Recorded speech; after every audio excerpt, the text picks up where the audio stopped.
বৃষ্টি ভেজা কর্দমাক্ত রাস্তায় একাকী বসেছিল একটি অসহায় ছোট কুকুর। দিয়ে রাজকীয় পোশাক আর দামি জুতো পরা কুকুররা হেঁটে যাচ্ছিল।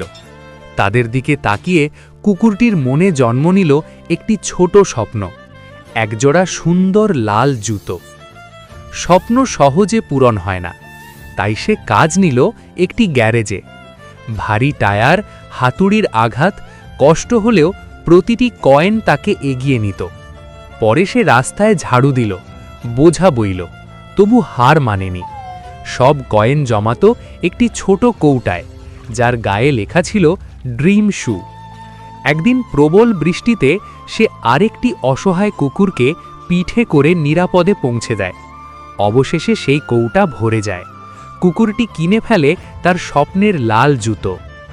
গল্পের শেষে দেখা যায় এক সময়ের অবহেলিত কুকুরটি আজ আত্মবিশ্বাস নিয়ে ভিডিওটা ভালো লাগলে লাইক করো আর সাবস্ক্রাইব করে পাশে থাকো। তোমার মনে কি হলো কমেন্ট করো।